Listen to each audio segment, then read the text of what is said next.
There's a fear that we therapists don't talk about. It's the feeling of being lost with a client.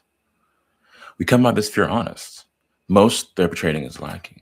I mean, how many of us have seen a complete therapy from opening session to termination? How many of us, when we've done role plays, walked away feeling very clear? Or do we walk away feeling confused about what to do and why to do it? I'm Jordan, the counselor, PhD, LMFT, LPC, and a supervisor for both. And I don't think training has to be this way.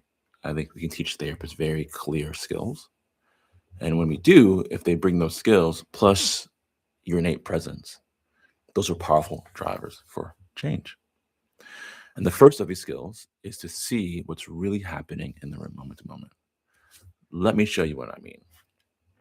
I'm going to show you a clip today of a session with Fritz Perls. For those of you who don't know, Fritz Perls was an experiential therapist from the 40s, 50s, and 60s. And in this case, he's working with a woman who comes in. She's got a few different issues. What you're going to see right off the bat is how he handles her um, as she's nervous about counseling.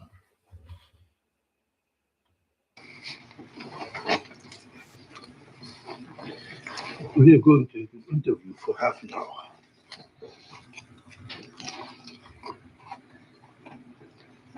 Right away, I'm scared. You say but you're smiling. I don't understand how one can be scared and smile at the same time. And I'm also suspicious of you. I think you understand very well. I think you know that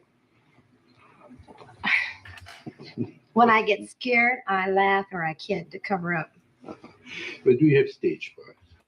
So here we go. Right off the bat, we see that this client is nervous about coming into therapy. And he does something that's unusual. He does not try to reassure her. He doesn't try to help her to feel more safety in the room with him. Instead, he basically says, "You're scared, but you're smiling," which I think is an odd thing to say. I mean, we've all seen people who, when they get nervous, they sort of laugh or giggle, which is why he then later asks if she has stage fright. So I have seen this sort of thing work really well with some clients. That happens rarely. And I think that those edge cases are important to study because they teach us something about how people change. That being said, the majority of the time, this doesn't work out really well for clients and therapists. So right off the bat, I'm very suspicious if this is going to work out well for them. But let's keep watching.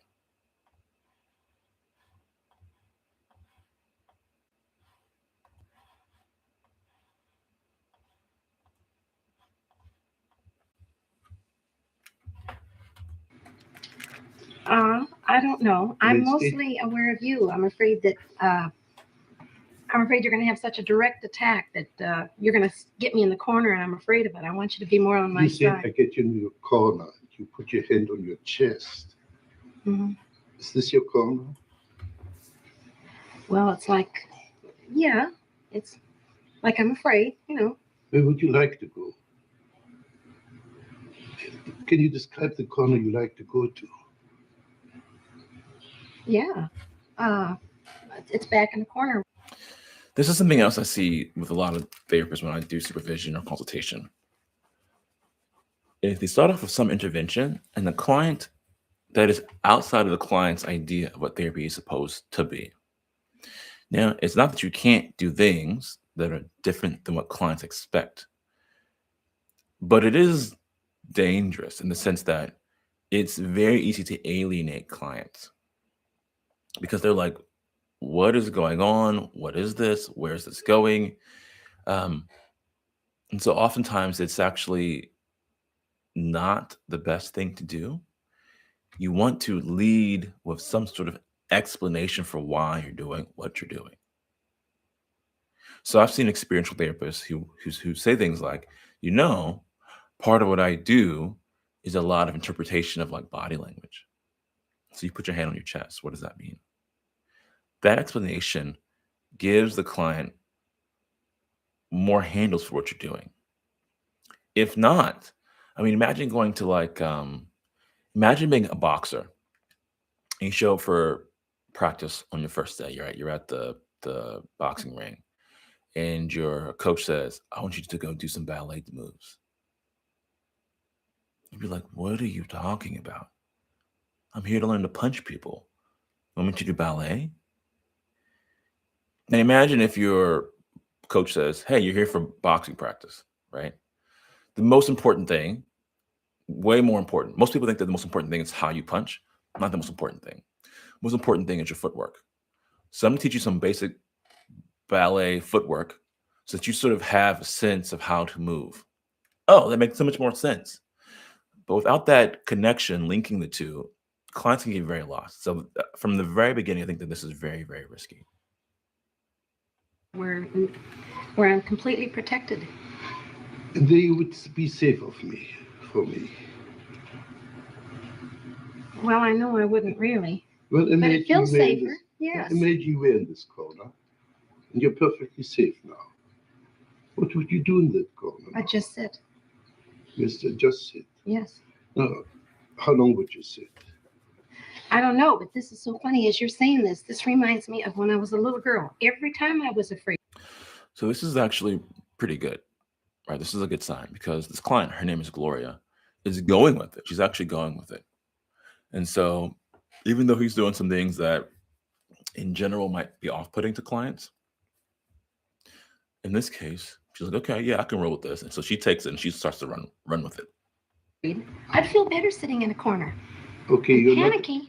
Are you a little girl? Well, no, but it's the same feeling. Are you a little girl? This feeling reminds me of it. Are you a little No, girl? no. No, at last. Oh, So she agrees with him, and then he gets into a fight with her. Now, and I think that this might not seem like a fight to many people, but if you watch what's happening, she is basically saying no, and he keeps pressuring her um, until she kind of finally gives in. So I would still say that this is a fight. Let's watch this again. It's so funny as you're saying this. This reminds me of when I was a little girl. afraid. I'd feel better sitting in a corner. Okay, I'm you're not. panicky. Are you a little girl? Well, no, but it's the same feeling. Are you a little girl? This feeling reminds me of it. Are you a little girl? No. So she finally gives in. How old are you? 30. Then you're not a little girl. No. Okay. So you're a 30-year-old girl who's afraid of a guy like me. Well, I don't even know if I do know I'll be afraid of you. I get real defensive with you. Now, what can I do to you? You can't do anything, but I can sure feel dumb, and I can feel stupid for not having the right answers. Now, what would it do for you to feel dumb and stupid? I hate it when I'm stupid. What would it do for you to be dumb and stupid? But I put it so like this. So this is a really big thing, at least the way I think about it. She's basically saying I could feel dumb, which is basically a way of saying I would feel shame. I feel some shame in these moments. And his response is, what's the function of the shame between me and you? How are you using the shame to manipulate, control, do something in the situation, right? Influence the situation one way or another. In general, when clients are saying that they feel a lot of shame, I wouldn't keep pressuring them. It's not the best. And so what we've seen so far is that he's done several things that would likely lead to a poor outcome, right? Client is saying that she has shame, he's sort of pressuring her, that he's sort of fighting with her about if she's about her interpretation of her own problems. He's not really explaining his interventions or why he's wanting her to do different things.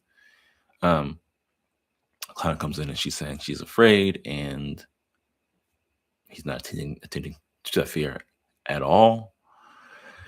And so I want to be very clear on this because I definitely have seen tapes where this sort of style works and it's helpful.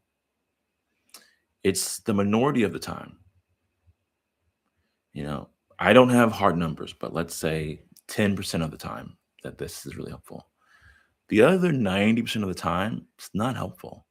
So we don't quite know where this goes with this client, but the signs would say that this is not likely to go well. So then the big question I'd leave you with is how do you know? How do you know if this is going well or not?